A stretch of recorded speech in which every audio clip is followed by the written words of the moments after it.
And the new bantamweight champion has made his way to our set here in the UFC 292 post show along with John Anik. First of all, congratulations.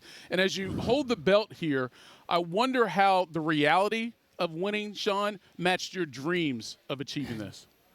I don't know which one's reality, which one's a dream right now. I'm in the middle of if this feels like a dream. It's so weird. I feel like I'm in a movie. So the first thing Aljamain Sterling said in his post-fight interview was, I didn't realize how good he was. And I've been sort of on this theme all week that people are still underestimating you, and I think the world kind of knows now. What do you think? Yeah, you know, I went into that Peter Yan fight, and I felt like after the first round, he was overconfident going into that fight. I really felt like I took that confidence out of him in the first round. I felt very similar in this fight going in. This was the most, I don't want to say nervous because I'm in a clear head and I'm calm, but this was the most like danger I felt in going into a fight. Aljamain Sterling is the bantamweight GOAT. Yeah. And I knew I could not make a mistake going to the ground with him because he probably, I didn't want to test it. Everyone's like, couldn't you grapple with him? I don't want to find out. So, yeah, I don't even remember what you asked. Well, clearly they're not going to be underestimating you anymore. That was Exactly. Yeah. I made this comment earlier, Sean, watching all the coverage, including us here at ESPN, it was all about the sugar show because it felt as if for a long time you've been on this path to destiny to get to this championship level. But you were facing the guys you just said probably the best of all time in the division, and it was either going to be a huge letdown or coordination. Obviously, it's a coordination, but your feelings come into this fight considering all the hype you've been getting for quite some time. Yeah, this was one of the like I said, this is the most nervous I've been going into a fight, and he's the most dangerous guy I fight. He's the best bantamweight, so I was just still kept that confidence, still mentally sharp, still stayed mentally positive, and was able to obviously go in there and get the job done. I'm just so proud of you. You know, I always say in this job, the greatest thing for me is watching a guy build himself and break through and become a first-time UFC champion. And to see you do this with those Bostonians behind you is just really special. You mentioned the nerves, and certainly we heard some rumblings that you were pretty injured during this training camp. It limited a lot of what you were able to do. But perhaps your greatest asset, we've said, is your ability to be a big game player, and it seemed like you were able to pocket those nerves and perform. I literally haven't grappled in 6 weeks. I hurt my I had a torn muscle or muscle strain, and I couldn't rest. I haven't grappled in 6 weeks. I didn't MMA spar for 6 weeks. So that was more so why I was feeling a little bit nervous and those mental thoughts, because I legitimately didn't grapple for the last 6 weeks going into a fight against Aljamain Sterling, and it was just the mental demons I overcame to get this, to just be in here tonight was, I feel like that's why I feel so crazy in my mind right now, because it was just mental demons I had to overcome.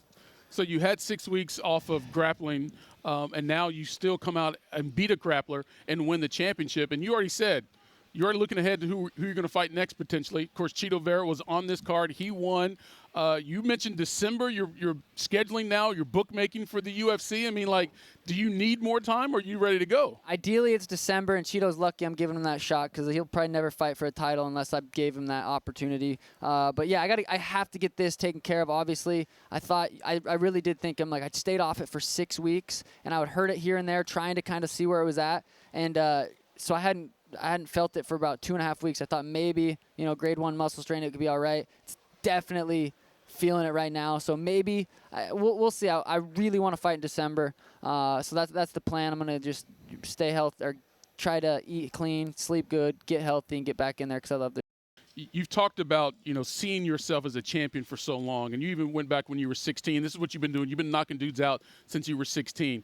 Young Sean O'Malley, with those original dreams, now looking at the achievement, what would he say? He would say we did it. I mean, that young kid, for whatever reason, knew this was going to happen. It was never really a question. Yeah, you have doubts sometimes, but at the end of the day, the end of the night, it was never if I could go show my 16-year-old self this, I would be like, that's it. I got bantamweight champion merch already. Right. Look, I got that already on sale right now, and I just want everyone to let them know that I ran into a door fight week. I didn't get punched. That's why my nose was red. No, I don't think you got it's real. punched. I literally was waking up to go pee or water load and drink 2 gallons a day, and I smacked myself right in the center, and it hurt pretty bad. I just want to let anyone know Aljo didn't hit me. So that was the best shot you had This week, including tonight. Well, again, Sean, we appreciate the time. Congratulations. And look, as a fight fan, I'd love to see you fight in December in Vegas. So we'll see what the UFC sets ahead for you. Appreciate that, boys. All right, Sean OMalley, new UFC bantamweight champion.